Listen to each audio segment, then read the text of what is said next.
বাংলাদেশের বহুদলীয় গণতন্ত্রের প্রবর্তক কে? শহীদ রাষ্ট্রপতি জিয়াউর রহমান।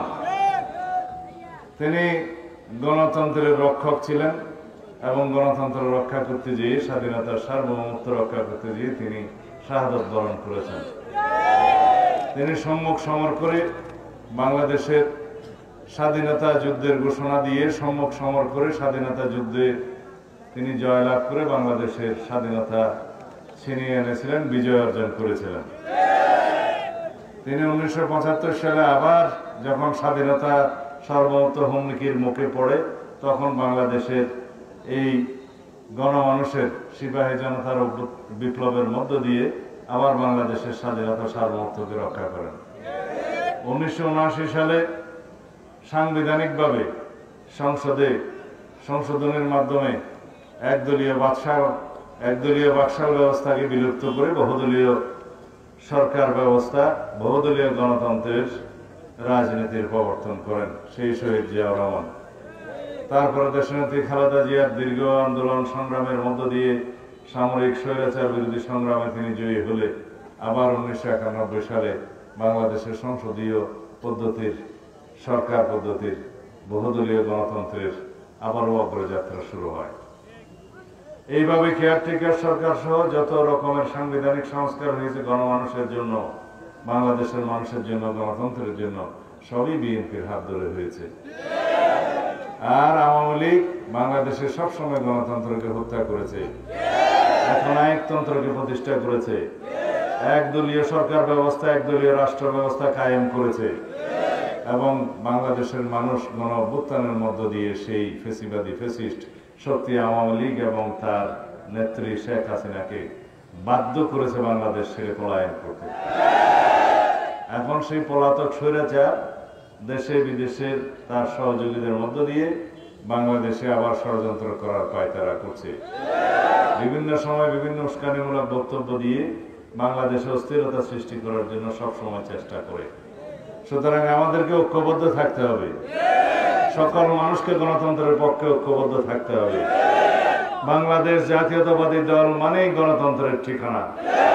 শহীদ রাষ্ট্রপতি জিয়াউর রহমান জিয়া উদ্যানে শুয়ে আছে, এই গণতন্ত্রের রক্ষা কবচ হিসাবে বাংলাদেশের গণমানুষের নেত্রী দেশনেত্রী বেগম খালেদা জিয়া বাংলাদেশে এখনো জীবিত আছে এবং এই গণতান্ত্রিক সংগ্রামে, ফেসিবাদ বিরোধী আন্দোলন সংগ্রামে চূড়ান্ত নেতৃত্ব দিয়ে আমাদের নেতা বিএনপির ভারপ্রাপ্ত চেয়ারম্যান জনাব তারেক রহমান আবার ফেসিবাদ বিরোধী সংগ্রামে জয়ী হয়েছে। আমরা সবাই তার নেতৃত্বে আন্দোলন সংগ্রামের মধ্য দিয়ে বাংলাদেশকে ফেসিবাদ মুক্ত করতে পেরেছি এবং এই ফেসিবাদ মুক্ত বাংলাদেশে আর কখনো যাতে ফেসিবাদী জন্ম না হয়, কোনো ফেসিস্ট শক্তির জন্ম না হয়, কোনো গণতান্ত্রিক শক্তির জন্ম না হয়, সেজন্য আমরা গণতন্ত্রের চর্চাকে এগিয়ে নিয়ে যাব। সেই জন্যে আমরা এই গণতন্ত্রের জন্য বাংলাদেশে একটি সুষ্ঠু নিরপেক্ষ নির্বাচনের মধ্য দিয়ে যত শিগগির সম্ভব একটি রাজনৈতিক সরকার প্রতিষ্ঠার জন্য আমরা এখনো কথা বলে যাচ্ছি। গণতান্ত্রিক প্রক্রিয়ার মধ্য দিয়ে সবাইকে সাথে নিয়ে, সমগ্র বাংলাদেশের জনমানুষকে সাথে নিয়ে এই দেশের গণতন্ত্রকে একটা শক্তিশালী ভিত্তির উপরে দাঁড় করাতে হবে। তাহলে পরে আমাদের সন্তানরা যারা রক্ত দিয়েছে এই গণ অভ্যুত্থানে, যাদের আকাঙ্ক্ষা ছিল, যে সমস্ত শহীদের রক্তের আকাঙ্ক্ষা ছিল, এই দেশের মানুষের সমস্ত অধিকার প্রতিষ্ঠা হবে, গণতান্ত্রিক অধিকার প্রতিষ্ঠা হবে, সাংবিধানিক অধিকার প্রতিষ্ঠা হবে, ভোটাধিকার প্রতিষ্ঠা হবে এবং বাংলাদেশে একটি বৈষম্যহীন সমাজ ব্যবস্থা প্রতিষ্ঠিত হবে। সেই সমস্ত শহীদের রক্তের আকাঙ্ক্ষাকে আমাদের বাস্তবায়ন করতে হবে, পূরণ করতে হবে। এই আমাদের অঙ্গীকার। এটা পেকো উপজেলার গণতন্ত্রের ঠিকানা। বাংলাদেশের গণতন্ত্রের ঠিকানা কি?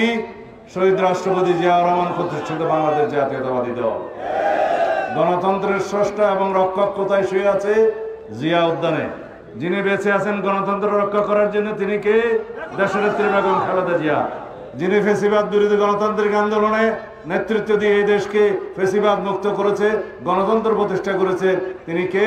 আমাদের নেতা জনাব তারেক রহমান। ঠিক আছে, সবাইকে ঐক্যবদ্ধ থাকতে হবে, মানুষের কল্যাণে কাজ করতে হবে। যে সমস্ত লোকেরা মানুষের অধিকার খর্ব করে তাদেরকে রুখতে হবে।